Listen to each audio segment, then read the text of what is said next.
जेन ज़ी ने इंडिया में आज की तारीख में, चाहे वो आरएसएस हो, चाहे वो नेता हो, चाहे प्राइम मिनिस्टर हो, चाहे कोई भी हो, जेन ज़ी ने सबको ए से लेकर ज़ी तक सबकी हालत टाइट कर दी है इस समय, जितने भी लोग हैं इस समय। और राहुल गांधी तो एक आदमी है जो खड़ा हुआ है, ये सारी बातें कर रहा है, वरना तो आप ये बताइए कितनी हैरत की बात है कि इतने सारे नेता हैं विपक्ष के हिंदुस्तान में, इतने सारे हैं, किसी को नहीं समझ में आ रहा तुम अपने दम पे खड़े हो के तुम भी जो है हल्ला गुल करना शुरू करो। राहुल गांधी ने मतलब बहुत ही 2 टके की बात उन्होंने की, उन्होंने जो लंबे समय से बोलते आ रहे हैं, लेकिन उसमें कि जैसे जीएसटी गलत था, मोनेटाइजेशन नोटबंदी गलत था, अडानी की सरकार है, अंबानी की सरकार है, ये सब तो बहुत समय से राहुल गांधी कहते आ रहे हैं। लेकिन अब उन्होंने बोला कि जो जेन ज़ी है, जो युवा है भारत के, वो एक चक्रव्यूह में फँस गए हैं। उनके माँ-बाप लाखों रुपए खर्च करके उनको पढ़ाने की कोशिश कर रहे हैं, लेकिन वो नौकरियाँ हासिल नहीं। उन्होंने कोई ये उसका स्रोत नहीं बताया, लेकिन उन्होंने ये दावा किया कि शायद 1 डेढ़ 100 में 1 आदमी को नौकरी मिल जा पाती है सरकारी, कुछ इस तरीके की बातें उन्होंने की है। इस समय आरएसएस, बीजेपी, मोहन भागवत और ये मोदी सारे फ्रीज़ हो गए। तो ऐसी हालत में और इन्होंने पूरी तरह से अब कब्ज़े में ले लिया है जुडिशरी को और मीडिया को। तो ना जुडिशरी को समझ में आ रहा है कि अब हम क्या करें और ना मीडिया को समझ में आ रहा है अब हम क्या करें, क्योंकि इंडिपेंडेंट थिंकिंग तो खत्म कर दी।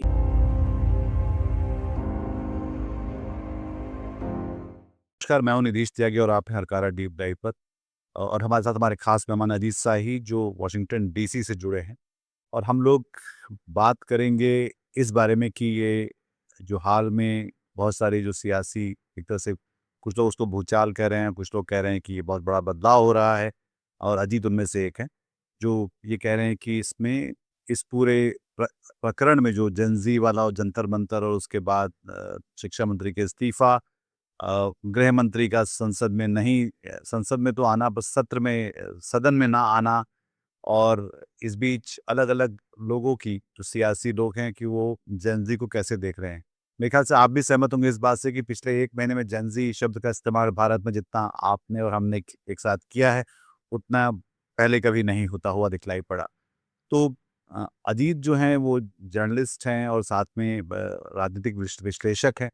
और वो इस चीज़ को शायद बहुत करीब से पहले भी देखते रहे हैं और अब भी देखते हैं।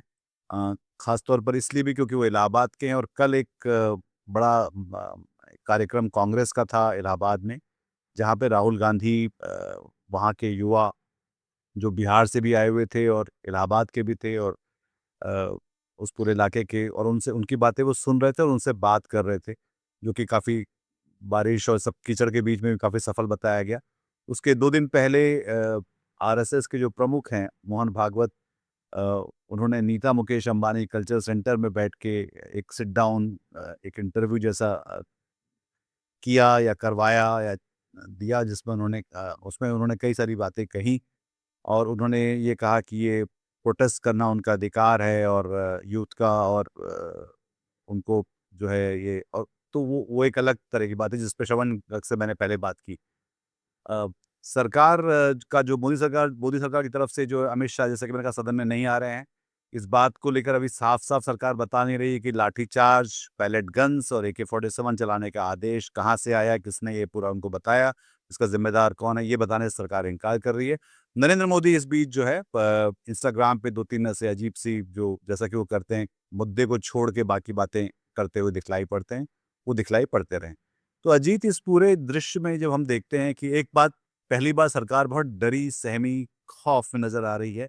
लोगों की मतलब नौजवानों की इस ताकत की, जो कि इन 12 सालों में पहली बार होता हुआ दिखलाई पड़ रहा है। और दूसरा ये कि वो डरा नहीं पा रहे हैं, जैसे कि वो अपने विपक्ष को डरा लेते हैं, या अ, जो कारोबारी बिज़नेस वाले हैं उनको डरा लेते हैं। वो अपने ईडी, सीबीआई अलग-अलग तरीके से लोगों को डरा लेते हैं। बच्चों को या नौजवानों को नहीं डरा पा रहे हैं। अजीब। जी, शुक्रिया निधीश, आपने फिर आमंत्रित किया मुझे इस कार्यक्रम में, थैंक यू सो मच। आपके दर्शकों को मैं एक बार पहले सबसे पहले इस बारे में बता देना चाहता हूँ कि इनको जेन ज़ी क्यों बोला जा रहा है, आपने बार-बार कहा जेन ज़ी, तो अंग्रेज़ी अमेरिका में बोलते हैं जो और जो इंग्लैंड में बोलते हैं उसमें थोड़ा बहुत फ़र्क होता है और हम लोगों ने इंडिया में इंग्लैंड से अंग्रेज़ी सीखी है हमने। तो जो अल्फ़ाबेट है अंग्रेज़ी का ABCD वो ख़त्म होता है, उसका आखिरी जो अक्षर है, उसको हम ज़ेड बोलते हैं इंडिया में, लेकिन अमेरिका में उसको ज़ी बोलते हैं। जैसे मेरे मुँह से ज़ेड ही निकलता है, मेरा बेटा जो अमेरिका में बड़ा हो रहा है, उसके मुँह से ज़ी निकलता है। तो ये जेन ज़ी ये टर्म है, जो ए से लेकर ज़ी तक ज़ी पे पहुँचता है और जेन ज़ी ने इंडिया में आज की तारीख में, चाहे वो आरएसएस हो, चाहे वो नेता हो, चाहे प्राइम मिनिस्टर हो, चाहे कोई भी हो, जेन ज़ी ने सबको ए से लेकर ज़ी तक सबकी हालत टाइट कर दी है इस समय, जितने भी लोग हैं इस समय। हालत ये है कि आप देखिए कि नलसार जो लीगल यूनिवर्सिटी है, लॉ की यूनिवर्सिटी है हैदराबाद में, उन्होंने आज की खबर है कि उनके बच्चों ने बोला हमें सूर्यकांत नहीं चाहिए हमारे कॉन्वोकेशन के लिए। वो chief justice of India Suryakant को बुलाया जा रहा है तो उन्होंने के बच्चों ने बोला कि जो आदमी हमें कॉकरोच कहता है, उसके हाथ से तो हम डिग्री नहीं लेंगे हम। और Tata institute of social sciences जो है, उन्होंने तो कॉन्वोकेशन ही कैंसल कर दिया बेचारों ने क्योंकि उनको ये समझ में आ गया कि भई सूर्यकांत को बुलाएँगे तो बच्चे हड़कंप मचा सकते हैं यहाँ पर। सूर्यकांत खुद ही डर गए उन्होंने जो है जाने से अपना हाथ पीछे खींच लिया उन्होंने। जो हम देख रहे हैं आज उसको ख़त्म हुए आंदोलन जो जंतर-मंतर में था, उसको ख़त्म हुए कोई मुझे लगता है 2 हफ़्ते के आस-पास हो गए हैं। और हम ये देख रहे हैं कि जो ऊर्जा उस आंदोलन से निकली है पूरे देश में, वो ऊर्जा खत्म नहीं हो रही। अगर वो ऊर्जा खत्म हो गई होती तो मोदी जी कल जो है आईआईटी दिल्ली के कन्वोकेशन में जाके और लगभग 76 साल की उम्र में जेन ज़ी बनने की कोशिश ना कर रहे होते। अगर वो ऊर्जा खत्म हो गई होती तो फिर मोहन भागवत वहाँ बैठ के ये नहीं कह रहे होते कि जी आप की बात जो है वो सराखों पर और आप जेन ज़ी हैं, वो तो बेचारे एक कदम और आगे बढ़ गए, वो जेन अल्फ़ा की भी बात करने लगे। क्योंकि ज़ी के बाद ए आता है, ए मतलब अल्फ़ा, तो जेन अल्फ़ा अगली जो जमात है, जो 2014-15 में पैदा हुई है, वो जेन अल्फ़ा है। तो मोहन भागवत तो जेन अल्फ़ा की बात करने लगे और वो ऊर्जा बल्कि बढ़ ही रही है, जो हमने कल इलाहाबाद में, प्रयागराज में राहुल गांधी के जो उनका प्रोग्राम था, उसमें हमने देखा। मैं लगातार इलाहाबाद में चूँकि मेरा होम टाउन है, मैं वहीं पैदा हुआ, वहीं बड़ा हुआ, वहीं का रहने वाला हूँ, वहीं पढ़ा, वहीं स्कूल में पढ़ा, वहीं यूनिवर्सिटी में पढ़ा। तो ज़ाहिर-सी बात है हमारे साथी लोग वहाँ मौजूद हैं, सबसे मैं बात कर रहा हूँ। 2-4 चीज़ें समझ में आ रही हैं। एक तो ये कि हर तबके का जो छात्र था, वो राहुल गांधी के कार्यक्रम में पहुँचा वहाँ पर। चाहे वो अपर कास्ट हो, चाहे वो लोअर कास्ट हो, चाहे वो ओबीसी हो, हर तबके का छात्र पहुँचा। दूसरी चीज़ जो समझ में आ रही है कि प्रशासन ने रोकने की पूरी कोशिश की कि ये कार्यक्रम सफल ना हो सके, लेकिन प्रशासन की कोशिश फेल हो गई। और जो बात आपको भी मालूम है, सब जगह छपी है, वो ऐसी बात है जैसे कि उन्होंने डिस्ट्रिक्ट मजिस्ट्रेट ने जो है सूअर का पानी खोल दिया, तो पानी भर गया वहाँ पे, जो दलदल हो गया, ये हो गया, वो हो गया, ये सब चीज़ें तो हैं, सड़कें बंद कर दी। लेकिन एक हमारे मित्र हैं, वो ये भी बता रहे थे कि ट्रेनें भी रोक दी गईं, शहर से दूर बाहर ट्रेनें रोक दी गई जिससे कि लोग उन ट्रेनों पे बैठ के ना आ सकें कार्यक्रम में। तो संभव है कि ये राहुल गांधी का कार्यक्रम शायद और भीड़ आती और लोग आते उसके अंदर और जहाँ तक उनकी बातचीत का सवाल है, एक तो ये कि उन्होंने छात्रों को जगह दी अपने मंच पर, छात्रों ने आकर अपने दिल की बात रखी वहाँ पे। मैं कुछ यूट्यूब पे वीडियोज़, इंस्टाग्राम पे वीडियोज़ देख रहा था, बच्चों ने डाले हैं बहुत सारे जो वहाँ पे लड़कियाँ, लड़के हैं और वो ये कह रहे हैं कि मैं उनसे पूछ रहे हैं, "आप यहाँ क्यों आए?" तो कह रहे हैं, "भई हमें पास नौकरी नहीं है, काम नहीं, धंधा नहीं, इम्तिहान की ये वो सारे" जो उनके अपने कोर इश्यूज़ हैं, जो उनके बुनियादी मुद्दे हैं, उनकी बात वो बच्चे कर रहे थे और राहुल गांधी भी वही बात उनके वहाँ पे जो है वो कर रहे थे वो। और जैसे कि राहुल गांधी ने मतलब बहुत ही 2 टके की बात उन्होंने की। उन्होंने जो लंबे समय से बोलते आ रहे हैं, लेकिन उसमें कि जैसे जीएसटी गलत था, मोनेटाइज़ेशन नोटबंदी गलत था, अडानी की सरकार है, अंबानी की सरकार है, ये सब तो बहुत समय से राहुल गांधी कहते आ रहे हैं। लेकिन अब उन्होंने बोला कि जो जेन ज़ी है, जो युवा हैं भारत के, वो एक चक्रव्यूह में फँस गए हैं। उनके माँ-बाप लाखों रुपए खर्च करके उनको पढ़ाने की कोशिश कर रहे हैं, लेकिन वो नौकरियाँ हासिल नहीं। उन्होंने कोई ये उसका स्रोत नहीं बताया, लेकिन उन्होंने ये दावा किया कि शायद 1 डेढ़ 100 में 1 आदमी को नौकरी मिल जा पाती है सरकारी, कुछ इस तरीके की बातें उन्होंने की है। ज़ाहिर-सी बात ये है कि ये मौका है, दस्तूर है और राहुल गांधी जो बात कर रहे हैं, विपक्ष के नेता हैं संसद में और वैसे भी देश में विपक्ष के नेता हैं, तो उनको लोगों को, बच्चों को लग रहा है एक आदमी कोई है मेरे बारे में, हमारे बारे में बात कर रहा है और उनके कार्यक्रम में लोग आए वहाँ पर। और इसके ठीक उलट अगर हम देखें मोहन भागवत ने जो परसों की आप बात कर रहे थे, उन्होंने नीता अंबानी सेंटर में मुंबई में जो जेन ज़ी के साथ बात किया, तो उसमें उनकी बातें बहुत साफ तरीके से कि वो बहुत ही डिफेंसिव, बहुत ज़्यादा डिफेंसिव थी। अच्छा, मोहन भागवत भी लगभग मोदी की उम्र के हैं, वो भी 75 साल के हैं वो। तो अब ये बात अपने आप में बड़ी हास्यास्पद है कि 75 बरस के लोग जो है जेन ज़ी से बात करने की कोशिश कर रहे हैं और उनकी पार्टी ने उनके संग में। अब मैं सोच रहा था जब मैं मोहन भागवत वाली खबर देख रहा था, पढ़ रहा था कि एक बात बताओ, आपने आरएसएस से किसी जेन ज़ी को आगे क्यों नहीं जी, किया? आरएसएस में भी तो लोग अब बा हमेशा से ये कहते हैं, लोग कहते हैं मैं तो 8 साल की उम्र से चला गया था। मोदी भी यही कहते हैं कि मैं तो 8-10 साल की उम्र से आरएसएस में हूँ। राजनाथ सिंह कहते हैं मैं तो 8-10 साल की उम्र से आरएसएस में हूँ। तो भाई आपके आरएसएस में लोग बहुत कम उम्र में आप बच्चों को ले आते हैं आप आरएसएस में। तो आपने अभी कोई 25 साल की किसी आरएसएस के कार्यकर्ता को क्यों नहीं खड़ा किया बात करने को? उसका जवाब मैं आपको देता हूँ। उसका जवाब ये है कि आरएसएस में डिबेट की कोई परंपरा है ही नहीं। लॉजिक की, रैशनैलिटी की कोई परंपरा है ही नहीं। आज आप आरएसएस के 20-25 साल के नौजवान से लेकर 70 साल के आदमी के साथ खड़े होके आप बात करने की कोशिश कीजिएगा, उनके पास कुछ कहने को होता नहीं है। इसीलिए आप किसी की अगर सुनेंगे, ये एक क्लासिक फ़ाशिस्ट ऑर्गनाइज़ेशन है, जिसमें सुप्रीम लीडर बोलेगा और दूसरा कोई नहीं बोलेगा। और ऊपर से जो बात तय हो गई, नीचे तक वही बात आती है। सवाल पूछना गलत है, नाजायज़ है। ऐसे मूवमेंट में सवाल पूछना नाजायज़ है।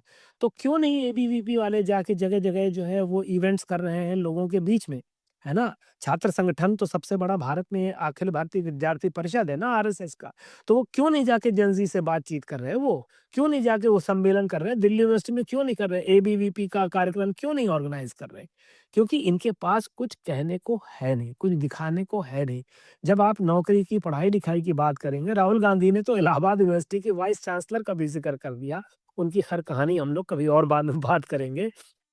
ये जो वाइस चांसलर हैं, ये धर्मपत्नी है एक सुप्रीम कोर्ट के जज की, जो कि आने वाले वक़्त में सुप्रीम कोर्ट के चीफ जस्टिस बनने जा रहे हैं। और इसमें ये एकदम खुला चिट्ठा है ये कि इन्होंने जो है किस तरह से ये अपॉइंट हुई और किस तरह से इनको जो है वो जो है वो आरएसएस और बीजेपी के इकोसिस्टम से निकली हुई हैं ये। और इन्होंने जो है कैसे किस तरह से इन्होंने सीढ़ियाँ लांघ कर ये बनी, ये वाइस चांसलर बनी, इसके नाकाबिल होते हुए भी, है ना?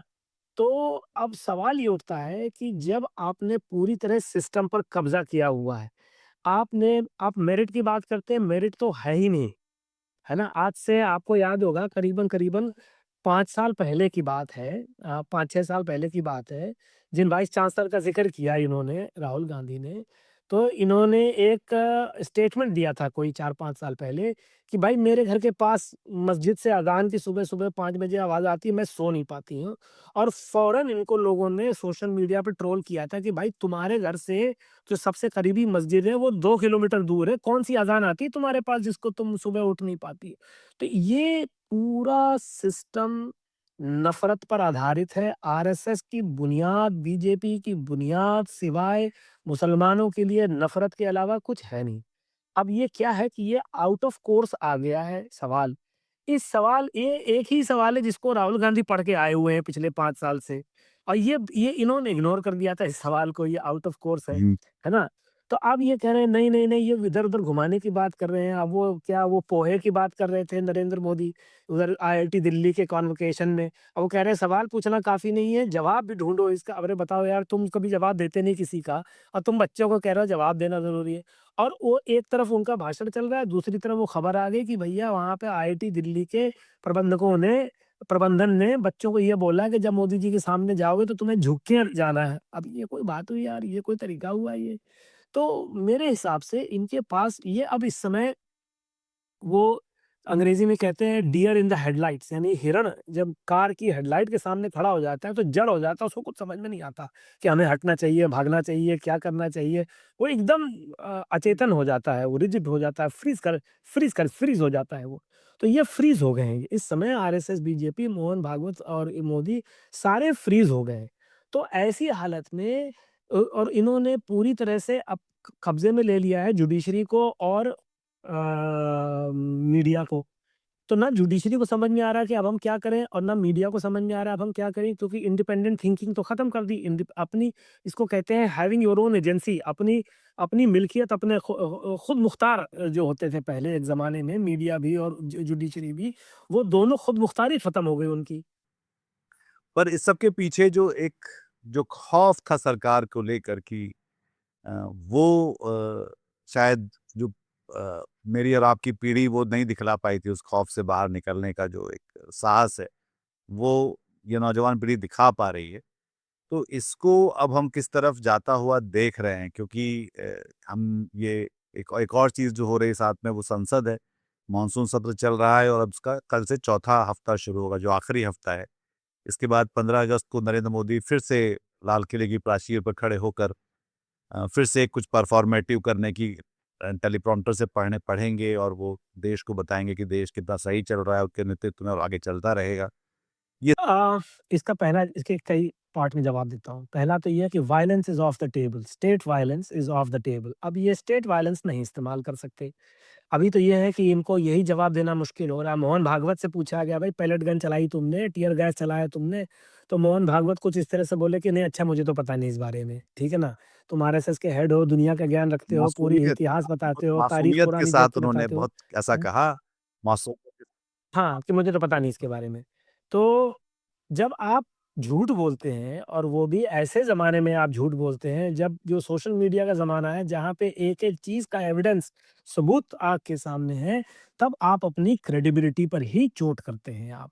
यही हाल जुडिशरी का है। सरकार तो देखो, सियासतदान की क्रेडिबिलिटी तो कभी पब्लिक में होती नहीं, लेकिन जुडिशरी की क्रेडिबिलिटी होती है, मीडिया की क्रेडिबिलिटी होती है। मीडिया की क्रेडिबिलिटी का क्या हाल है, ये तो हम लोगों ने देख लिया जंतर-मंतर पे, उनका क्या हाल है। हालाँकि मैं आपसे ये भी कहना चाहूँगा कि मैं जेन ज़ी को ये बोलूँगा कि आप थोड़ा तहकीकात करें और असली विलेन वो रिपोर्टर्स नहीं है जो वहाँ पर पहुँचे, ज़ाहिर-सी बात है आपके सामने रिपोर्टर्स पहुँचे।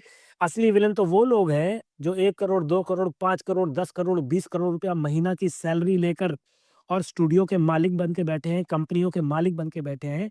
इसमें तो कम से कम दर्जनों लोग ऐसे हैं जिनको आप और हम पर्सनली जानते हैं पिछले 30-40 सालों से। इसलिए मैं उनका सम्मान रखते हुए, सम्मान तो के लायक नहीं है वो, लेकिन फिर भी मैं उनका नाम नहीं लेता। लेकिन आदमी को, इंसान को आज की तारीख में उनको एक्सपोज़ करना चाहिए कि मुकेश अंबानी की न्यूज़ 18 कंपनी में कौन लोग बैठे हैं जो उसको चला रहे हैं, जो हर दूसरे-तीसरे हफ्ते हवाई जहाज़ में, प्राइवेट हवाई जहाज़ में बैठ के यूरोप घूमने चले जाते हैं। ये दुनिया भर में घूमते हैं, प्राइवेट इक्विटी के कमाते हैं, करोड़ों करोड़ों रुपए कमा रहे हैं, अरबों रुपए कमा रहे हैं और वो उन्होंने कुत्ते-बिल्ली की तरह, ये रविशंकर प्रसाद ने कहा कुत्ता-बिल्ली जीत जाता बांकीपुर में, कुत्ता-बिल्ली तो उन्होंने रिपोर्टर को बना रखा है, बेचारे को पैसा नहीं देते, तनख्वाह नहीं देते। आज तक ने हवा मौका देखकर इसकी आड़ में, जेन-ज़ी के आंदोलन की आड़ में आज तक ने 100 150 लोगों को नौकरी से निकाल दिया। किसी को कोई पुरसा हाल नहीं है। तो हम ये देख रहे हैं कि इस समय क्रेडिबिलिटी का सवाल खड़ा हो गया है। आपकी विश्वसनीयता। और आपने बात किया जुडिशरी की, तो वो जो साहब हैं, जज साहब हैं, जो सुप्रीम कोर्ट के जज साहब हैं, जिन्होंने महुआ मोइत्रा से कहा कि जाओ गोली खाओ, तो उस पर तो सौरव दास जो 27-28 साल का आदमी है, जो कॉकरोच जनता पार्टी का स्पोक्स पर्सन है, उसने सवाल उठा दिया कि तुम सुप्रीम कोर्ट के जज हो कि क्या हो गया, तुम ये उम्मीद कर। अब ये तो हम सोच नहीं सकते थे आप पुराने ज़माने में कि कोई यंग आदमी इस तरह से बगैर हिचक के सुप्रीम कोर्ट के जज पर सवाल उठा देगा और सीधे, मतलब उसने तू तड़ाक नहीं भी किया हुआ, लेकिन उसको अंदाज़, उसका लहज़ा वही है तू बिल्कुल, तड़ाक वाला, कि तुम क्या उम्मीद करते हो कि। और ये जब सवाल करने लगेगी पब्लिक, तब आप कहीं मुँह छिपाने लायक नहीं रहेंगे और वो प्रोसेस ऑलरेडी शुरू हो गया है। इसकी मॉडलिंग यही है कि वो प्रोसेस ऑलरेडी शुरू हो गया और इससे आप ये देखें कि ये घर में शुरू हो गया। हमने आपसे पहली बार कहा था पहले इंटरव्यू में, आज से करीब 15 दिन पहले, कि 4 बगावत हो रही है और एक तो माँ-बाप के खिलाफ बगावत हो रही है। वो माँ-बाप के खिलाफ बगावत का ये अंजाम है कि छोटे-छोटे बच्चे, 8, 10, 12 साल के बच्चे इंस्टाग्राम रील बना रहे हैं, अपने बाप की फ़ोटो को दिखा रहे हैं। बाप बड़े गुस्से में यूँ करके बैठा हुआ, कह रहे ये हमारे डैडी हैं ये, और ये अंध-भक्त बने घूम रहे हैं और हम जाना चाह रहे थे जंतर-मंतर, इन्होंने हमें जाने से रोक दिया। ऐसी-ऐसी बातें करके बच्चे लगा रहे हैं, वीडियो लगा रहे हैं, सोशल मीडिया पे लगा रहे हैं। तो जब आपकी विश्वसनीयता खत्म है, तब आपकी जो है आपका वजूद खत्म है और फिर आपको रास्ते से हटना ही पड़ेगा। अगर आप सुधरेंगे नहीं, इसको अंग्रेज़ी में कहते हैं शेप अप और शिप आउट, निकल जाओ बाहर यहाँ से। और यही इनके साथ होने जा रहा है। और राहुल गांधी तो एक आदमी है जो खड़ा हुआ है, ये सारी बातें कर रहा है।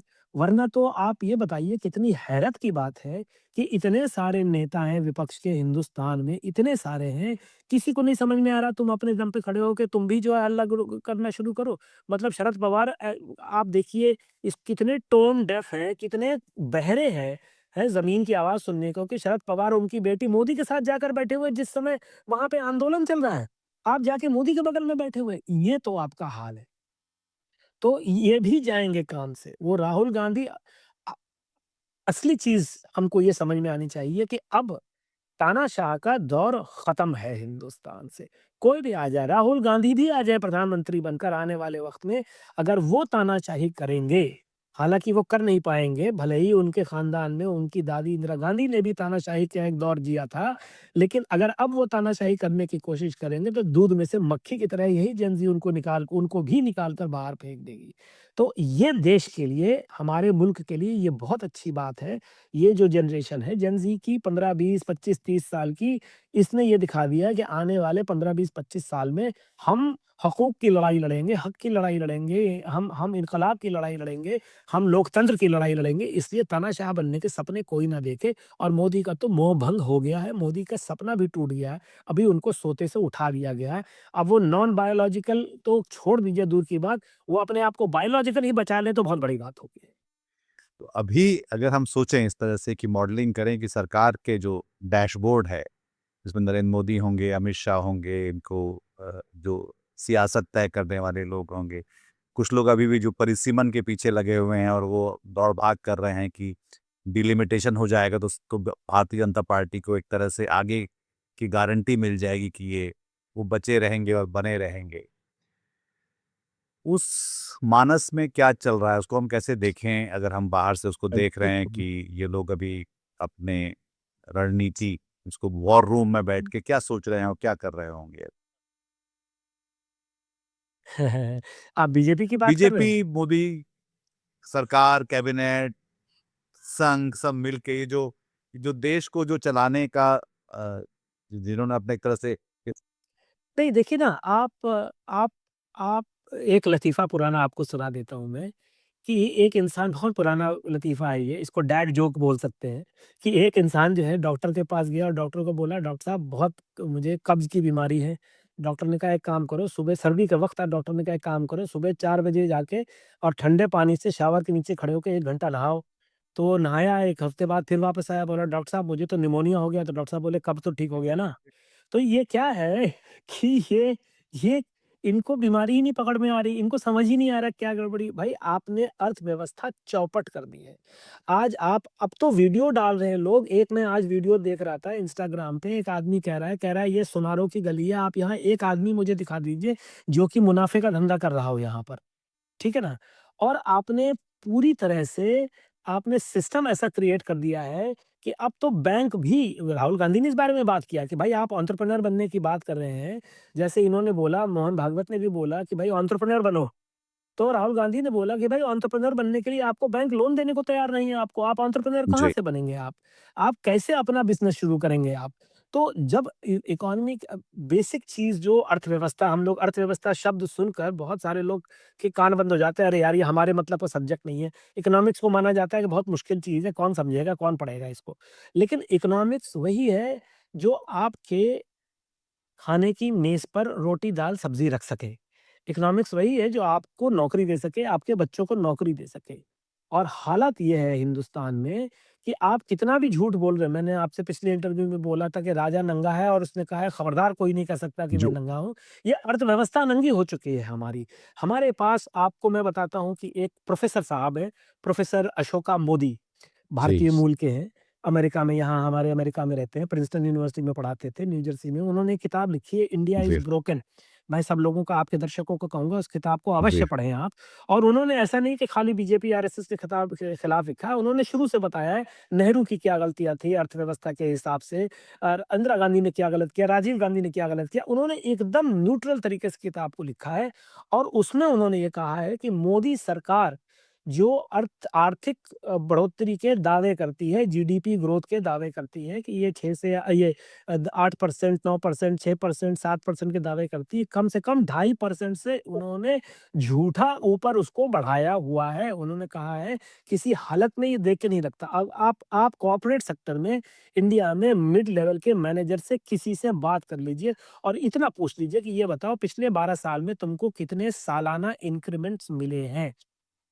ये तो मैं मिड लेवल मैनेजर लेवल की बात कर रहा हूँ जो कि मतलब 60-70 हज़ार 1 लाख के आसपास की सम तनख्वाह पाते होंगे या इससे ज़्यादा पाते होंगे थोड़ी बहुत, ठीक है ना? और जो लोअर एंड ऑफ इकोनॉमी जिसको गिग इकोनॉमी बोलते हैं, गिग भी एक अमेरिकन वर्ड है GIG गिग। गिग का मतलब होता है छोटे-छोटे काम करना।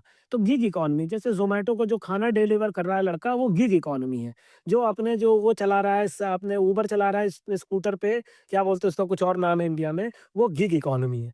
तो गिग इकोनॉमी वाला तो महीने में 10, 12, 15, 20 हज़ार भी नहीं कमा पा रहा है आज की तारीख में और उसको कुछ फ्यूचर नहीं दिख रहा।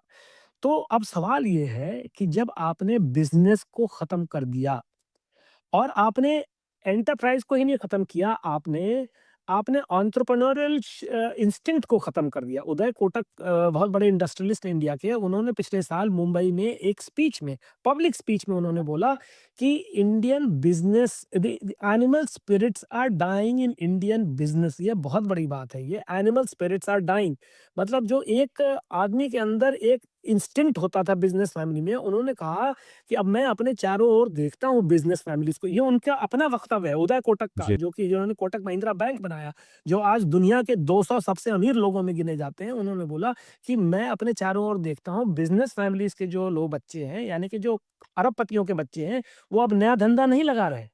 वो सिर्फ़ म्यूचुअल फंड में पैसा इन्वेस्ट कर रहे हैं, शेयर के नाम पर पैसा इन्वेस्ट कर रहे हैं, वो नया बिज़नेस नहीं लगा रहे। और एक चीज़ अगर आप और गूगल करें एक टर्म होता है फिक्स्ड कैपिटल फॉर्मेशन यानी कि आपकी मतलब warehouse, factory, office, computer capital मतलब कैपिटल रिसोर्स बोलते हैं इसको, जी। कैपिटल बोलते हैं, ठीक है ना? तो एक ही पूँजी, है ना? और पूँजी जो है फिक्स्ड जो एक जगह है आपका जो है तो फिक्स्ड कैपिटल फॉर्मेशन की जो ग्रोथ है, वो जो मनमोहन सिंह के दौर में थी और जो मोदी के दौर में वो बहुत गिर गई है। तो ये सब कोई किताबी कॉन्सेप्ट्स नहीं है। ये ज़रूर टेक्निकल भाषा लगती है, लेकिन इसका सीधा अर्थ ये है कि नौकरियाँ खत्म हो चुकी हैं, व्यवसाय खत्म हो चुका है, धंधा उद्योग बंद हो चुका है या ढीला पड़ चुका है। लोग इसमें आगे आना नहीं चाहते। क्यों? और उसकी एक सबसे बड़ी वजह ये है कि आप तानाशाह हैं। आपने जो है सड़क पर कुटाई चालू कर दी है। लोग जो है गैंग बना के घूमते हैं, ढूँढते हैं कौन मुसलमान है, किसको मारो। आपने इतनी गंदगी मचा रखी है कि ज़ोमैटो का जो खाना बेचने वाला मोटरसाइकिल पे ले जा रहा है, उसके बारे में लोग कहते हैं मुसलमान को मत भेजना मेरे पास। बैंकों का ये हाल कर दिया है कि बैंकों के आपने इतने परफॉर्मिंग एसेट्स यानी कि इतने लोन आपने खत्म कर दिए, ऑफ द बुक्स कर दिए क्योंकि वो वापस आने का कोई स्कोप ही नहीं था, किसी को पता ही नहीं वो कहाँ गया। कॉर्पोरेट से आपने इतना पैसा इलेक्टोरल बॉन्ड्स में कमाया, उसका कुछ हिसाब ही नहीं कि वो पैसा कहाँ गया। पीएम केयर्स फंड में करोड़ों रुपया दिया गया। अभी कुछ दिनों पहले हम लोगों ने पढ़ा कि किस तरीके से ओएनजीसी ने करोड़ों रुपया आरएसएस के संगठनों को दिया है। और जो जुडिशरी का हाल है, आप देखिए वोडाफ़ोन के खिलाफ उन्होंने इतने करोड़ रुपए का 500, 600 कितने करोड़ रुपए का इन्होंने हर्जाना लगा दिया। तो आपके पास व्यवसाय करने कोई क्यों आएगा? पागल है क्या कोई जो आएगा? कि एक सड़क चलता है, एक सेल्स टैक्स का इंस्पेक्टर आपको जो है इनकम टैक्स का, एक्साइज़ का इंस्पेक्टर आपको जो है लूट के चला जाए। आप किसी से आपकी सुनवाई नहीं है, आप किसी को बोल नहीं सकते। नेता आपसे पैसा लूट रहा है, इनकम टैक्स आपसे पैसा लूट रहा है, सेल्स टैक्स पैसा लूट रहा है, एक्साइज़ पैसा लूट रहा है, जुडिशरी में आपकी सुनवाई नहीं है। आप केस करने जाइए जुडिशरी में अगर आप बिज़नेस है, अगर आप फॉरेन बिज़नेस भी है और आप इंडिया में केस करने जाएँ, आपको कोई यकीन नहीं कि नतीजा आएगा सही है। पहली बात तो इंसाफ मिलेगा, चाहे आपके खिलाफ ही जाए लेकिन इंसाफ होगा, ये यकीन होना चाहिए और दूसरा ये कि टाइम पर होगा।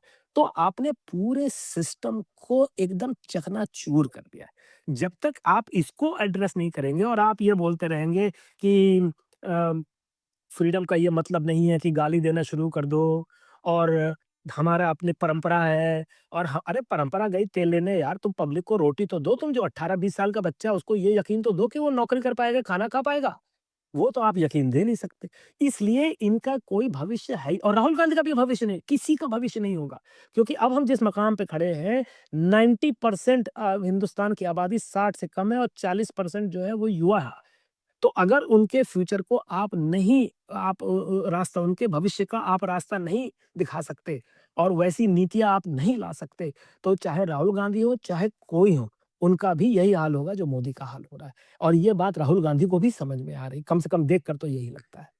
तो एक एक तो ये उस स्तर पे जहाँ पे हम देश को पूरा देखते हैं और वहाँ पे उसका उसका एक उसकी जो चिंताएँ हैं वो साफ-साफ दिखलाई पड़ती हैं। दूसरी तरफ सियासत के उस पे देखें जहाँ जैसे जहाँ बिसातें बिछती हैं और जहाँ पे तो उसमें ये है कि अगले साल उत्तर प्रदेश में चुनाव होने वाला है और अभी राम मंदिर का मामला है जिसको लेके जो अभी तक अपने वो उफान पे नहीं आया उसको भी ये लोग मतलब कि जो लोग उसको चलाते हैं वो पीएमओ से लेकर संघ के लोग हैं, जो उसको एक तरह से उसको रफ़ा-दफ़ा करने की कोशिशें कर रहे हैं पर वो भी क्योंकि शायद वो जेन ज़ी के इस पूरे उफान के बीच में कहीं छिप गया।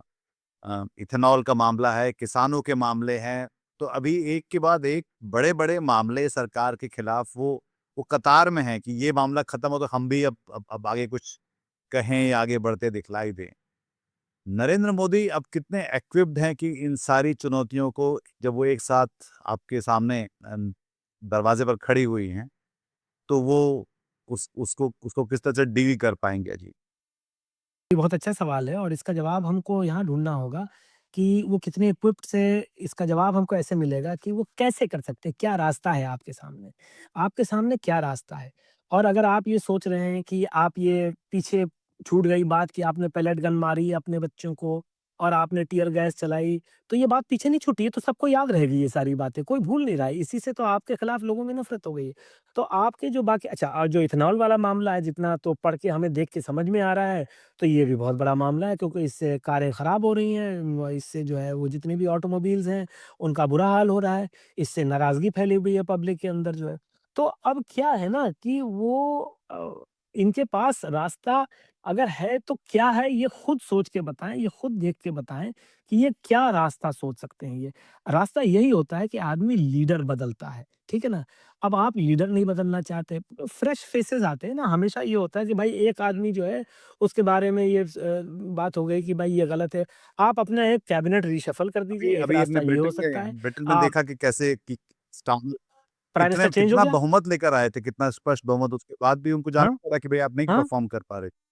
नहीं और आप ये देखिए कि पिछले साल 2025 में जो उस वक़्त अमेरिका के राष्ट्रपति थे जो जी। बाइडेन और उन्होंने वो तो बाकायदा दोबारा चुनाव लड़ रहे थे डोनाल्ड ट्रम्प के विरोध में, मतलब खुद राष्ट्रपति की हैसियत से और उन्होंने उनके ऊपर इतना प्रेशर बना क्या बोलते हैं ग्रास रूट्स का, उनकी अपनी पार्टी के लोगों का, कि उनको हटना पड़ा, बहैसियत राष्ट्रपति उनको उस रेस से हटना पड़ा। तो अगर आपकी बात कैसे मानी जाए कि आप वाक़ई आप चीज़ें बदलेंगे? अब आप कह रहे हैं जेन ज़ी के जो मोहन भागवत ने बोला कि जेन ज़ी कह रहे हैं जो वो सही है, जेन ज़ी के सामने जो इश्यूज़ हैं, जो भी उन्होंने बातें की हैं, उन्होंने वो सही कहा है। उन्होंने कहा आप एंटी नेशनल नहीं हैं, प्रोटेस्ट लेजिटिमेट है डायलॉग में। उन्होंने बोला कि भई आप जो है सिस्टम को करेक्ट होना चाहिए। अगर हमें जो है हमको जो ग आपके जो आपकी आपने जो शिकायतें की हैं एजुकेशन सिस्टम के बारे में वो सही है। तो भाई एजुकेशन सिस्टम तो आप ही चला रहे हैं 12 साल से। तो अगला सवाल ये उठता है कि भई अगर 12 साल से आप चला रहे हैं एजुकेशन सिस्टम और आप ये मान रहे हैं कि ये सिस्टम सही नहीं, तो सबसे पहले तो ये बताइए कि 12 साल बाद इस सिस्टम के सही ना होने की ज़िम्मेदारी जी, किसकी है? वो तो राहुल गांधी की तो हो नहीं जी। सकती वो तो आप ही की है। तो आपके अपने कुनबे में वो ज़िम्मेदारी किसकी है? चलिए ठीक है, प्रधानमंत्री की नहीं है, आप कहते हैं प्रधानमंत्री की नहीं है, मान लिया, लेकिन फिर ये बताइए किसकी है वो? वो सिस्टम अच्छा दूसरी चीज़ क्या है, ये ऐसा ओपेक इनका जो है एकदम बिल्कुल ऐसा पर्दा पड़ा रहता है इनके काम करने के तरीके पे। आपने कभी सुना कि मोदी की किसी कैबिनेट मीटिंग में क वो कैमरा लगा हो और पता हो उन्होंने शेयर किया हो, किसी ने बाहर आके भी शेयर किया हो। अटल बिहारी वाजपेयी जब प्रधानमंत्री होते थे तो उनकी जो कैबिनेट मीटिंग होती थी तो प्रमोद महाजन बाहर आके जर्नलिस्टों को खड़ा करके उनको बताता था कि आज इस पे डिस्कशन हुआ, इस पे डिस्कशन हुआ, इस पे डिस्कशन हुआ। फिर जो लोग वहाँ मंत्री वहाँ पर होते थे, चाहे वो जसवंत सिंह हो, चाहे वो जॉर्ज फर्नांडिस हों, चाहे फारूक अब्दुल्ला हों, वो बाहर आके वो अपने से मिलते थे जो रिपोर्टर्स खड़े होते थे, उनसे बोलते थे कि हम अभी वाजपेयी जी के घर पे उनसे मीटिंग करके आ रहे हैं, हमने ये कहा, उन्होंने ये कहा, ठीक है ना? तो अभी कोई आपने ऐसा सिस्टम है? जो देश को पता चले। आप राजा तो हैं नहीं, पब्लिक ने आपको इलेक्ट किया, आप एक तरफ बोलते हैं मैं प्रधान सेवक हूँ, आप देखते ही कहीं स्टेट दिखता है, पार्लियामेंट दिखती है, आप फटाक से ज़मीन पे लेट जाते हैं, धरती चूमने लगते हैं और आप जवाबदेही करना नहीं चाहते, बताना नहीं चाहते कि भाई क्या डिस्कशन हुआ, क्या फैसले हुए। और आप अभी जो कल इन्होंने उद्धव ठाकरे के और तृणमूल कांग्रेस के जो सांसद थे, उनके साथ बैठ के बात कर रहे थे ये, तो उसमें भी एक तरफ़ा ज्ञान पेले जा रहे थे ये। कि भाई आप ये मत सोचो, वो मत सोचो, हमारे लिए सब बराबर है, एनडीए में कौन पहले आया, कौन बाद में आया। इस लफ़ाज़ी से ना कुछ होने का नहीं है। आपको जो जेन्युइन ग्रीवांसेस हैं, जो जो बुनियादी सवाल खड़े किए हैं पब्लिक ने, उसके जवाब आपको देने पड़ेंगे और वो आपके पास है नहीं। तो ये बहुत लंबा नहीं चलेगा, ये चरमरा गई है, ये जो है ना। अब आपने मकान खड़ा हुआ है, इतना सुंदर मकान है, आपने 10 बार पेंट किया उसको, हर साल आप उसको पेंट करते रहे, लेकिन जो उसकी बुनियाद है मकान की, अब समझ में आ रहा है कि उसमें तो वो हो गया है, क्या कहते हैं, ज़ंक लग गया है उसकी बुनियाद में जो है, गल गई है उसकी बुनियाद, ये मकान तो गिर जाएगा, तो अब आप इसको कैसे ठीक करेंगे? तो आखिरी में जो फिर दोबारा उसको जो जो छूट गया इस बारे में कि ये जो तीनों चारों चुनौतियां एक साथ आ रही हैं दरवाजे पर खड़ी हुई, उसको लेकर ये कैसा दिखा? क्योंकि ये भी एक बहुत साफ बात है कि सरकार अभी भी इस उम्मीद से है कि वो परिसीमन का जो है वो पास करवा लेगी। उन्हें अभी भी ये कॉन्फिडेंस है कि इस वर्तमान चुनाव व्यवस्था में वो जीत सकते हैं। उससे कोई फ़र्क नहीं पड़ता। उससे देखिए डिलिमिटेशन, पहली बात तो ये है कि डिलिमिटेशन अगर परिसीमन अगर इन्होंने पास भी करा लिया संसद से, तो दक्षिण भारत में आपको क्या लगता है लोग खामोशी से उसको एक्सेप्ट कर लेंगे उसको दक्षिण भारत में? अभी तो लोहा गर्म है। देखिए, अगर आने वाले वक़्त में हमको ये देखना होगा कि न्यूज़ मीडिया में क्या कोई सुधार आ पाते हैं? क्योंकि सरकार पर जवाबदेही या तो पब्लिक डायरेक्ट फिर सरकार के सामने खड़ी हो जाएगी। अगर न्यूज़ मीडिया ने सवाल पूछ रही होती इस समय, अगर जुडिशरी सवाल पूछ रही होती, तो जंतर-मंतर पे इतनी भीड़ नहीं बिल्कुल। लगती। इसीलिए पिलर्स ऑफ डेमोक्रेसी बोला गया है ना? एग्ज़ीक्यूटिव, लेजिस्लेचर और जुडिशरी को पिलर्स ऑफ डेमोक्रेसी बोला गया है। लोकतंत्र के खंभे हैं और मीडिया को फोर्थ बोला गया है, ठीक है ना? फोर्थ एस्टेट बोला गया है कि चौथा खंभ है वो लोकतंत्र का। तो अगर हर खंभा गिर गया है, तो फिर पब्लिक सड़क पर ही आएगी। मीडिया की मैं आपको याद दिला दूँ, हिंदुस्तान की मीडिया का जो इतिहास है, वो बहुत ही ज़बरदस्त इतिहास है। 1952 में जब 51-52 में भारत के लोकसभा का पहला चुनाव हुआ, जिसमें जवाहरलाल नेहरू की पार्टी, कांग्रेस पार्टी जीत कर आई। तो उन्होंने उसी साल के सितंबर-अक्टूबर में उन्होंने एक कमीशन बनाया, प्रेस कमीशन बनाया, फर्स्ट प्रेस कमीशन बनाया। क्योंकि ख़ास तौर से अंग्रेज़ों के ज़माने में आज़ादी के पहले ये देखते थे कि जो आज़ादी का जज़्बा था और जो खुलकर पत्रकारिता करने का जज़्बा था, वो पत्रकार में तो था, लेकिन जो मालिकान थे न्यूज़ ऑर्गनाइज़ेशंस के, वो सरकार का साथ देते थे। तो फर्स्ट प्रेस कमीशन बना और उसकी अगर आप रिपोर्ट पढ़ेंगे तो अद्भुत रिपोर्ट थी, 1952 का ये है। और उसके चलते संसद ने एक कानून पास किया था जिसका नाम है वर्किंग जर्नलिस्ट एक्ट 1955। अद्भुत कानून है। मैंने उस कानून में नौकरी किया है। मैं इंडियन एक्सप्रेस अखबार में जब पहली बार नौकरी करने गया 1986 में, तो मेरे अपॉइंटमेंट लेटर पे लिखा था कि appointed under the working journalist act of 1955 में। और उसमें ये था कि कोई भी मालिक किसी भी जर्नलिस्ट को, उसका डेफिनिशन थी कि वर्किंग जर्नलिस्ट कौन है, और किसी भी जर्नलिस्ट को आप बगैर कारण बताए नौकरी से नहीं निकाल सकते थे। जर्नलिस्ट लोग हड़ताल करते थे। मुझे याद है, हम में से कई लोग होते थे, हम एडिटर को बोलते थे नहीं ये सही खबर नहीं है। एडिटर कान पकड़ के हाथ मरोड़ के ऐसे आसानी से कोई गलत खबर नहीं करवा पाता था। और वो एक दौर था, इज्जत का दौर था, रिस्पेक्ट का दौर था। एडिटर भी रिपोर्टर को इज्जत करता था कि ये खबर लेकर आ रहा है। हमें अपने हक के बारे में पता था कि हम पत्रकार बनने आए हैं। एक साहब मुझे कह रहे थे अभी, फेसबुक पे बोलने लगे कि भाई तुम रामनाथ गोयनका की नौकरी कैसे कर रहे थे, वो तो दलाल था आरएसएस का। तो हमने कहा हम रामनाथ गोयनका की नौकरी नहीं कर रहे थे। हम जो है अपनी नौकरी कर रहे थे, हम उसूल की नौकरी कर रहे थे इंडियन एक्सप्रेस में रिपोर्टर की हैसियत से। और हम एडिटर से भी लड़ सकते थे। हम अरुण शौरी एडिटर होते थे, वो भी अलग-अलग कहानी किस किस्म के तानाशाह थे वो भी आरएसएस के दलाल थे अरुण शौरी, लेकिन उनसे भी लड़ाई होती थी इंडियन एक्सप्रेस के अंदर जो है, लोग अपनी खबरें लगाते थे। ये वर्किंग जर्नलिस्ट एक्ट को पिछले 30-35 सालों में एकदम कमज़ोर बना दिया गया। इसको टीवी चैनलों पे लगाया ही नहीं गया। इसको न्यूज़ एजेंसी पे बाद में हटा दिया गया। ये जो इंडो एशियन न्यूज़ सर्विस जैसी जो है, लोगों को कॉन्ट्रैक्ट पे रखने लगे। टाइम्स ऑफ इंडिया ने ये दौर शुरू किया, समीर जैन ने 1988-88 के बाद लोगों को कॉन्ट्रैक्ट पे रखो, वेज बोर्ड के अंदर रखना ही नहीं, बच इसके वर्किंग जर्नलिस्ट एक्ट के अंदर नौकरी ही नहीं देनी, खाली कॉन्ट्रैक्ट पे नौकरी देनी। जब कॉन्ट्रैक्ट पे नौकरी दी है तो 1 महीने के नोटिस में आपको हम निकाल सकते हैं, हमें कुछ बताने की भी ज़रूरत नहीं है। तो ये जिस तरीके से ख़त्म होना शुरू हुआ, उसकी वजह ये है कि आज जो जर्नलिस्ट है हिंदुस्तान का, उसका कोई भी हक नहीं है, उसका कानूनन हक नहीं है। और अल्टीमेटली पिछले साल मुझे लगता है सितंबर-अक्टूबर में क्या हुआ कि पिछले साल मोदी ने वो वर्किंग जर्नलिस्ट एक्ट ही खत्म कर दिया। और मैं आपको एक और बात बताता हूँ, वर्किंग जर्नलिस्ट एक्ट में क्या होता था कि वो इंडस्ट्रियल डिस्प्यूट्स एक्ट के अंदर हम डिस्प्यूट करते थे। तो अगर हम हड़ताल पे, जैसे हम इंडियन एक्सप्रेस में नौकरी करते थे, हमने हड़ताल किया, तो हम इंडस्ट्रियल डिस्प्यूट्स एक्ट के तहत जाके हम लेबर कोर्ट में केस लड़ते थे, हम अपने ही मैनेजमेंट के खिलाफ। और फिर वहाँ से केस लड़ के लौट के आते थे, ऑफ़िस में आके फिर नौकरी करते थे हम रिपोर्टर, किसी की औकात नहीं थी कि हमको नौकरी से निकाल दें वहाँ से। ये दौर था हिंदुस्तान में। लोग पूछते हैं कांग्रेस ने क्या किया? नेहरू के टाइम पे ये दौर, उस समय की ऊर्जा ऐसी थी कि ये दौर निकल कर आया था। और तो और वर्किंग जर्नलिस्ट एक्ट में एक ये था, एक कॉन्सेप्ट उन्होंने क्रिएट किया वेज बोर्ड का, कि कानून के तहत हर कुछ साल पे, 5 साल या 10 साल पे, मुझे याद नहीं ठीक से, एक हाई कोर्ट के जज की अध्यक्षता में सरकार एक वेज बोर्ड का गठन करेगी, जिसमें सदस्य होंगे अखबार के मालिकान, उनके प्रतिनिधि और जर्नलिस्ट के प्रतिनिधि, ठीक है? और वो जगह-जगह घूम के और वो सारे अखबारों के उनके रेवेन्यूज़ को स्टडी करेगी, उनकी बैलेंस शीट को स्टडी करेंगे और फिर वो बताएँगे कि आपको सैलरी कितनी देनी है। ये इनके इनकी मर्ज़ी नहीं होती थी रामनाथ गोयनका की और अशोक जैन की और समीर जैन की, अपनी मर्ज़ी से उठा के किसी को कितनी भी सैलरी दे दीजिए।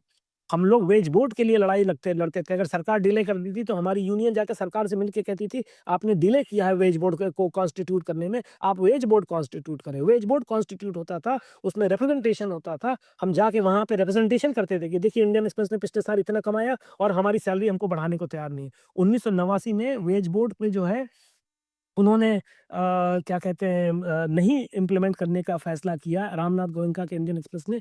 सुप्रीम कोर्ट में उसके खिलाफ उन्होंने वो एप्लीकेशन डाल दी। हम लोग हड़ताल पे गए और हमने वीपी सिंह प्राइम मिनिस्टर बने थे। हम लोगों ने जाके वीपी सिंह के घर का घेराव किया लोधी रोड पे, जहाँ पे वो रहते थे। बहैसियत प्रधानमंत्री उनके घर का घेराव किया और सुप्रीम कोर्ट से हमारे फेवर में फैसला आया।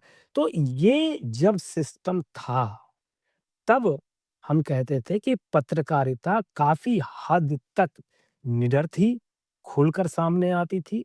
राजीव गांधी 1984 में 415 लोकसभा सीटें जीतकर आए थे, बीजेपी की 2 सीटें थीं, ऑपोज़िशन खत्म हो गया था, फिर भी उनकी छाती पर मूँग दलता था पत्रकार पत्रकार और उसी दौर में उनके खिलाफ सारी खबरें, चाहे बोफोर्स हो, चाहे कोई और हो, वो खबरें छापी जाती थीं। और उन्होंने एक प्रेस बिल लेकर आ रहे थे राजीव गांधी 1987 में, उसके खिलाफ हम लोगों ने दिल्ली के इंडिया गेट से हमने यहाँ पे राष्ट्रपति के भवन तक हमने मार्च निकाली थी। दसियों हज़ार लोग आए थे उसमें पत्रकार, हम लोगों ने नारे लगाए थे राजीव गांधी की सरकार के खिलाफ। क्यों? क्योंकि हमें ये यकीन था कि हमको मालिक से डरने की ज़रूरत नहीं है। टाइम्स ऑफ इंडिया जैसे अखबार में जब वेज बोर्ड अप्लाउ बात आती थी, वो चुपचाप हाथ जोड़ के और वो वेज बोर्ड अप्लाई कर देते थे। जब ये दौर खत्म कर दिया, तब सेठों की मिल्कियत हो गई। तब पढ़े लिखे पत्रकार जो सीनियर लेवल के थे, उनको भी समझ में आ गया कि हमको चमचागिरी करनी है मालिक की, हमको उसकी नौकरी बजानी है। और आज पिछले 20-25 साल से ये दौर है कि जो एडिटर इन चीफ है टीवी चैनल का, वो हर हफ्ते ये कहता है कि आज की रेटिंग क्या रही, पिछले हफ्ते की रेटिंग क्या रही, रेटिंग के हिसाब से खबर चलेगी कि कितने लोगों ने देखा और कितना माल आ रहा है हमारे पास, ये स्पॉन्सरशिप का, और विज्ञापन कितने आ रहे हैं। जब हम इंडियन एक्सप्रेस में नौकरी करते थे, तो वो जो विज्ञापन डिपार्टमेंट वाला बंदा होता था, उसकी हिम्मत नहीं होती थी कि डेस्क पर आकर हम लोगों से बोल सके कि यार ये पेज 1 पे ये 4 पेज का ऐड लगाना, ये खबर गिरा दो, ये ऐड लगा दो। और ये तो बहुत दूर की बात होती थी कि अगर किसी के खिलाफ, किसी कंपनी के खिलाफ अगर कोई रिपोर्ट छप रही है अखबार में, तो वो ऐड डिपार्टमेंट वाला आके ये बोल सके कि यार ये कंपनी हमें ऐड देती है, इसके खिलाफ खबर मत चलाओ। ये हिम्मत नहीं होती थी किसी की कहने की। आज ये दौर है, मैं टीवी चैनल में काम करता था बॉम्बे में, कोई 15 साल पहले, 2-3 महीने से ज़्यादा नहीं नौकरी कर पाया। और वहाँ पर वो जो है, वो जन्माष्टमी के समय जो वो गोविंदा अलारे हुँ, वाला जो होता है, तो वो मुझे वहाँ जाकर पता चला कि जो बॉम्बे के टीवी चैनल हैं, वो पैसा लेते हैं अपना उसका अपनी ओबी ट्रक लाइव ट्रक भेजने के लिए। जो सबसे ज़्यादा पैसा देगा लोकल नेता, वहाँ जाके ओबी ट्रक दे दिखाए लगा देंगे और उसको लाइव टेलीकास्ट उसका दिखाएँगे। मतलब इस लेवल का करप्शन है न्यूज़ मीडिया में। जब तक ये टैकल नहीं होगा, तब तक हम नहीं कह सकते कि हिंदुस्तान का मीडिया सुधर पाएगा, और जब तक मीडिया नहीं सुधरेगा, तब तक पब्लिक सड़क पर उतरती रहेगी, और जुडिशरी का भी यही हाल है। बिल्कुल। तो जुडिशरी की भी मतलब ये तो जब सुप्रीम कोर्ट को हम जब देख रहे हैं किस तरह की वहाँ से बयान निकल रहे हैं, मतलब ये दिखाता है कि उनकी खुद की ट्रेनिंग, पढ़ाई-लिखाई, समझदारी कितनी है और और ये तो वो बयान है जो कि इन मुद्दों से जुड़े हुए हैं जो कि जिसके बारे में हम लोग बात कर रहे हैं, इसलिए वो साफ-साफ दिखलाई पड़ रहे हैं। तो ये मतलब ये जो पूरी मोदी राज में जो ख़ास तौर पे क्या पूरी जो उसको बोलते हैं ना कि पूरे कुएँ में ही अफ़ीम घुल चुकी है, कि जहाँ जहाँ पे हम इस बात को लेकर कहीं भी एक जो लोकतंत्र का जो लोक है वो कहीं भी अब अ, महत्वपूर्ण नहीं रह गया है। और ख़ास तौर पे जुडिशरी के लिए भी जहाँ भी हम देख सकते हैं कि चाहे वो सुप्रीम कोर्ट है या नीचे की उसमें हो। मतलब हम देख रहे हैं कि कुछ लोग वो खारिज। अगर आप इजाज़त दें तो मैं बिल्कुल, जुडिशरी पर बिल्कुल, भी बिल्कुल। आपको अपने बिल्कुल, विचार कुछ बिल्कुल, रख सकता बिल्कुल। हूँ मैं। मैं ये सुनना भी चाहता हूँ। जी। जी। हाँ, देखिए मैं आपको बताता हूँ, मेरे जो पिताजी थे, वो उत्तर प्रदेश की निचली अदालत के जज हुआ करते थे। 1976 में उनका स्वर्गवास हो गया था। 1957 में उन्होंने नौकरी शुरू की थी। करीब 19 बरस वो नौकरी में थे। आज़मगढ़ नाम का ज़िला है, वहाँ पर उनकी डेथ हुई थी, और हर 2-3 साल पे तबादला होता रहता था। मेरे पिताजी जब इनका इंतकाल हुआ 1976 में, तो उनके पास लाइफ़ इंश्योरेंस तक नहीं थी। हमारे घर में फ्रिज नहीं था। हमारे घर में गैस नहीं थी, चूल्हा लगाते थे हमारे घर में जो है। हमारे पिताजी साइकिल से जाते थे कोर्ट, और जिस दिन वो गुज़रे उनको हार्ट अटैक हुआ कोर्ट में, वहाँ वकील लोग थे, उन्होंने कहा हम अपनी गाड़ी से आपको घर छोड़ देते हैं। वो बोले नहीं, उन्होंने रिक्शा मँगाया, रिक्शे में बैठ के घर आए। और मेरी माँ ने, जब वो उल्टियाँ कर रहे थे, और मेरी माँ ने उनसे कहा कि वो बोले कि जल्दी से डॉक्टर को बुलाओ, और मेरी माँ से बोले कि वहाँ पे तो वकील कह रहे थे कि हम आपको छोड़ देते हैं तो गाड़ी में। तो मेरी माँ बोली कि कैसे आप आए क्यों नहीं उनके साथ? तो वो उन्होंने हैरत से मेरी माँ को देखा। ये मेरी माँ मरते दम तक मुझे सुनाती थी। उन्होंने हैरत से मेरी माँ को देखा और बोले कि मैं वकील की गाड़ी में बैठ जाता, ये क्या बोल रही हो? और ये उनका लास्ट सेंटेंस था, इसको कह के खत्म हो गया। लेकिन वो अकेले नहीं थे, ऐसा नहीं, वो पूरा दौर ऐसा था। आप किसी जज के घर चले जाते उस दौर में, हम बचपन में जाते थे दूसरे जजों के घर पे, सबके घर में ये हाल था, किसी के घर में आपको फ्रिज नहीं मिलता, सब साइकिल पे चलते थे। मेरे बड़े भाई गवर्नमेंट हाई स्कूल में पढ़े, मेरी बहन गवर्नमेंट हाई स्कूल में पढ़े, मेरे पिता गवर्नमेंट हाई स्कूल में पढ़े, सरकारी अस्पताल में जाते थे, लाइन में लग के हम इलाज करवाते थे। मेरी माँ बहुत पीछे पड़ी तो सरकार से एक लोन लेके एक सेकंड हैंड उन्होंने पुरानी एम्बेसडर खरीदी थी पिताजी ने। जैसे ही उनका इंतकाल हुआ, वैसे ही वो गाड़ी हमें बेचनी पड़ी, क्योंकि हमारे पास उसको उसके वो भरने के किश्त भरने के पैसे नहीं थे हमारे पास। तो जो कपड़े साल में 2 साल में 1 बार कपड़े हमारे बनते थे, हम बच्चे तो मैं तो बड़े भाई के कपड़े पहन के बड़ा हुआ मैं तो। और ये सिर्फ़ हमारी कहानी नहीं थी, ये हिंदुस्तान में करोड़ों घरों की ये कहानी होती थी, क्योंकि वो एक दौर था आज़ादी के बाद का, जहाँ पे लोगों में एक कहा-अनकहा एक एक सोच थी, एक उसूल एक था पूरे देश में, और वो उसूल हमने हिंदी फ़िल्मों में देखा, हमने सिनेमा में देखा, हमने उसको लिटरेचर में देखा, हमने उस उसूल की। अगर कोई आदमी बेईमान होता था, जैसे हमें ठंडा पानी पीना होता था, मुझे याद है हमारे मोहल्ले में, सरकारी मोहल्ले में, बहुत छोटा था मैं 7-8 साल का था, एक एग्ज़ीक्यूटिव इंजीनियर रहते थे, और वो उनके घर पे फ्रिज होता था, क्योंकि इंजीनियर साहब थे वो, तो उनके घर पे फ्रिज था। तो हम लोग चोरी-चोरी जाते थे, मैं और मेरा भाई और बहन, कि उनके यहाँ हम ठंडा पानी, बर्फ़ का पानी पीकर आएँगे। ये मैं बात 1974-75 की बता रहा हूँ आपसे। और पिताजी को जब पता चल गया तो उन्होंने माँ से बोला, खबरदार ये दोबारा नहीं होना चाहिए। जो घर में है वही खाओगे, जो घर में है वही पानी पियोगे। ये नहीं हो सकता कि तुमको अपने घर में बर्फ़ की कमी महसूस हो, तो तुम जाके दूसरे घर में जाके जो है तुम पानी पियो।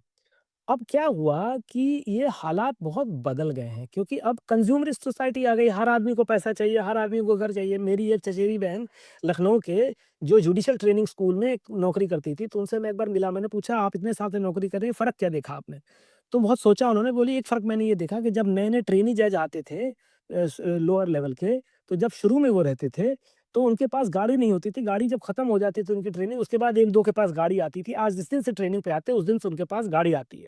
अब आप देखिए, और इसीलिए हमारी जुडिशरी हाईएस्ट लेवल्स तक, एक ओल्गा टेलिस नाम की एक पत्रकार होती थी मुंबई में, उन्होंने 1975, 76, 77 उस टाइम के आसपास की बात है। आप ओल्गा टेलिस केस उठा के देखेंगे, तो जो मुंबई की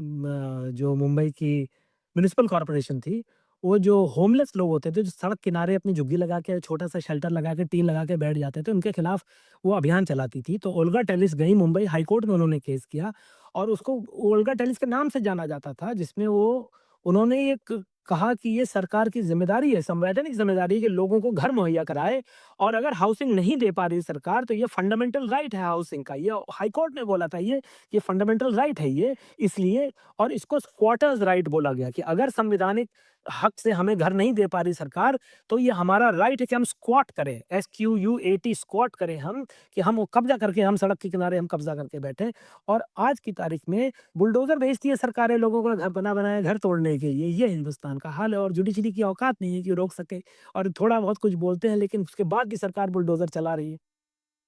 तो और इस ऐसे ही सिस्टम से वी.आर. कृष्णा अय्यर जैसे जज निकले, हैं? जो कि ज़बरदस्त अगर आप कृष्णा अय्यर साहब के जजमेंट पढ़ें, क्या-क्या जजमेंट नहीं दिए उन्होंने, सुप्रीम कोर्ट तक गए वी.आर. कृष्णा अय्यर, केरला के ज जज हुआ करते थे। और इस तरह से अगर आप देखें तो जब इंदिरा गांधी ने सुपरसीड किया 3-4 जजों को और वो एक कोई बंगाल के कोई जज साहब हुआ करते थे, उनको चीफ जस्टिस बना दिया था इमरजेंसी के दौरान सुप्रीम कोर्ट का, तो ल बाकी जजों ने इस्तीफ़ा दे दिया था। बजाए इसके कि नौकरी करते रहे, उन्होंने इस्तीफ़ा दे दिया था। तो ये एक जो ईमानदारी, जो उसूल, जो पहले हुआ करते थे, अब जुडिशरी में क्या हुआ कि जुडिशरी में एक जो मीडिया जब कब्जे में आनी शुरू हुई मीडिया, तो मीडिया ने सवाल करना शुरू किया, सरकार क्यों अपॉइंट करती है जज? और जुडिशरी ने मुझे लगता है 1993-93 के आसपास की बात है कि वो सुप्रीम कोर्ट ने एक जजमेंट दे दिया जिसमें उन्होंने बोला कि भाई आप हम खुद ही अपॉइंट करेंगे जज। तो उस समय हमारे जैसे मिडिल क्लास के पढ़े-लिखे लोग बड़े खुश हो गए थे, हाँ, हाँ, ये नेता के हाथ से खींच के, गवर्नमेंट के हाथ से खींच के। लेकिन उसके पहले कम से कम ये होता था कि अगर नेता है, अगर ग्रास रूट्स का प्रेशर है, पॉलिटिक्स के ऊपर हमेशा ग्रास रूट्स का प्रेशर आता है। ठीक है ना? तो वो ग्रासरूट्स के प्रेशर से जज तो फिर भी दो 100 में 50, 100 में 20, 100 में 30 तो तमीज़ के जज तो अपॉइंट हो सकते थे। हाई कोर्ट जब से सुप्रीम कोर्ट ने अपने हाथ में कर लिया जजों का अपॉइंटमेंट, उसके बाद से तो ये ऐसा लगता है कि हम सोवियत संघ में या चीन में बैठे हैं, किसी को पता ही नहीं किस आधार पे जज अपॉइंट हो रहे हैं। बिल्कुल। और प्रशांत भूषण ने करीब मुझे लगता है आज से 9-10 साल पहले प्रशांत भूषण ने एक वो किया था एक एक ओपन प्लान बना के दिया था। प्रशांत भूषण ने बोला था कि भाई आप एक इंडिपेंडेंट जुडिशियल अपॉइंटमेंट बॉडी बनाइए। और मोदी जी ने बनाने की कोशिश की लेकिन उसको भी वो अपने आप में कंट्रोल में रखना चाहते थे। सबसे बड़ी बात ये है ना कि जब आप किसी को जज अपॉइंट करें, जैसे अमेरिका में जज अपॉइंट करता है, राष्ट्रपति जज अपॉइंट करता है फेडरल जुडिशरी के लिए, तो उसका यूएस सेनेट से कन्फर्मेशन होता है संसद से। और उसका पूरी कहानी उसकी आगे-पीछे, ऊपर-नीचे, उसके पिछले 30 साल में उसकी क्या ज़िंदगी थी, उससे बहस होती है, उससे सवाल पूछा जाता है, उससे और कई ऐसे जज होते हैं जिनका अपॉइंटमेंट नहीं होता है और सेनेटर्स जो पूरी कमिटी बैठती है उससे और सब खुले में होता है। हमारे यहाँ जज कौन बन रहा है, क्यों बन रहा है, हमें पता ही नहीं है कैसे बन रहा है। रिश्तेदार आज ये जो चीफ जस्टिस हमारे चंद्रचूड़ साहब अभी चीफ जस्टिस थे, जो घर पे जो गणपति पूजा कर रहे थे, तो मोदी जी आके वहाँ आरती करने लगे थे उनके घर पे। है ना? तो उनके बाप भी चीफ जस्टिस होकर गए आज से 30 साल पहले। भाई किस बेसिस पे चीफ जस्टिस होकर गए ना? तुम्हारा बाप भी चीफ जस्टिस, तुम्हारा बाप भी जज, तुम्हारा भतीजा, तुम्हारा ये मैं इलाहाबाद से हूँ और मेरे साथ के लड़के जो हैं वो हाई कोर्ट में हैं, एक सुप्रीम कोर्ट के जज हैं। अब सवाल ये है कि एक-एक खानदान ढूँढिएगा आप तो उसमें कोई 5 जज हैं, कोई 10 जज हैं। ऐसे होता है यार, ऐसे बिल्कुल, होता है कहीं तरीके ये कोई तरीका है ये? वो खानदानी पेशा है कोई ये जजी का? और कुछ भी ओपननेस नहीं है। तो जब तक ये सिस्टम तोड़ा नहीं जाएगा, जब तक मेरिट की सामने नहीं आएगी, जब तक पारदर्शिता नहीं आएगी, जब तक खुलकर ये काम नहीं किया जाएगा और पूरी स्पॉटलाइट में 150 करोड़ लोगों के सामने जवाबदेही नहीं होगी जजों की, तब तक हम जुडिशरी से उम्मीद नहीं कर सकते कि वो जनता के फ़ेवर में और लोकतांत्रिक तरीके से फैसले देगी और इसीलिए सौरव दास ने जो उँगली उठाई है सुप्रीम कोर्ट के जज के ऊपर, अभी तो सौरव दास उँगली उठा रहा है। इन जजों को ये समझ में आना चाहिए कि भाई तुम क्या करोगे अगर कल को जो जंतर-मंतर की भीड़ थी तुम्हारे घर के बगल में आके खड़ी हो जाएगी, तो तुम क्या करोगे उससे? घर मतलब सुप्रीम कोर्ट में बिल्कुल, आके खड़ी हो बिल्कुल, जाएगी, तब तुम क्या बिल्कुल, करोगे? बिल्कुल। तो ये इस बातचीत को हम यहाँ पे रोकते हैं, पर ये मेरे ख्याल से बहुत ही दिलचस्प बातचीत है 3 चीज़ों के बारे में। एक जेन ज़ी और हमारे अ, अभी की राजनीति के बारे में और साथ में मीडिया और जुडिशरी दोनों के बारे में, क्योंकि हम लोग कई समय से सोच रहे थे अजीत के साथ कि इन दोनों के बारे में भी बात करें और कैसे समझ में आता है इस बातचीत में कि कैसे पत्रकारिता, मीडिया इंडस्ट्री और राजनीति के चक्कर में फँस के वो किस तरह से अपनी जो उसने आत्मा ही एक तरह से खो दी या उससे किनारा-कशी कर दी। और शायद यही सवाल जुडिशरी के लोगों के लिए भी है जहाँ पे, और फिर हम अगर हम लोकतंत्र के लिए रोते हैं, तो हम वो रोना उसकी वजह में, और हम भी शायद कहीं शामिल हैं उस पूरे इसमें। तो बहुत-बहुत शुक्रिया अजीत इस बातचीत के लिए, और दर्शकों आपका भी इस लंबी बातचीत में जुड़ने के लिए इसके साथ। और आगे भी हम इस तरह के विषयों पे बात करते रहेंगे जो चीज़ें इस समय भारत में बदल रही हैं, जिनको लेकर सवाल खड़े किए जा रहे हैं। और हरकारा, जैसे कि आप जानते हैं, यहाँ पर शोर कम और रोशनी ज़्यादा के उसूल पे हम लोग काम करते हैं। तो आप इस चैनल को सब्सक्राइब करिए, इस आइकन को लाइक करिए, शेयर करिए अपने हम ख़याल लोगों के साथ ख़ास तौर पर, और हमारे साथ बने रहिए। बहुत-बहुत शुक्रिया आपका। नमस्कार। बहुत-बहुत शुक्रिया अजीत आपका। शुक्रिया, बहुत शुक्रिया। हिंदी में खबरें कितनी सारी हैं। आप दरअसल इन्फॉर्मेशन ओवरलोड के शिकार हैं। खबरें आ रही हैं आपके व्हाट्सएप पर, कुछ सच्ची, कुछ झूठी, कुछ तोड़-मरोड़ कर पेश की हुई, और आपके लिए कितना मुश्किल है कि ये तय कर पाएँ कि सच कहाँ है, जो ज़रूरी है और जो प्रासंगिक है इस समय की दुनिया के लिए, इस समय के देश के लिए, इस समय की नागरिकता के लिए, वो खबरें कहाँ हैं। और उन खबरों को हरकारा आपके पास लेकर आता है। वहाँ पर आप लगातार पाएँगे कि जो जन पक्षधर मुद्दे हैं, जो जन पक्षधर खबरें हैं, जो जन पक्षधर सवाल हैं, वो वहाँ पर लगातार जिन पर चर्चा होती रहती है। बिना आपकी भागीदारी के ये मुमकिन नहीं है। इसलिए हम चाहते हैं आपसे कि आप इस खबरों को साझा करिए, हमारे चैनलों को साझा करिए, हमें समर्थन दीजिए, आर्थिक सहयोग दीजिए। हम अपना क्यूआर कोड आपके साथ यहाँ साझा कर रहे हैं। आपके सहयोग से चलती रहेगी हरकारा की ये दुनिया, और बची रहेगी पत्रकारिता का ये मिशन।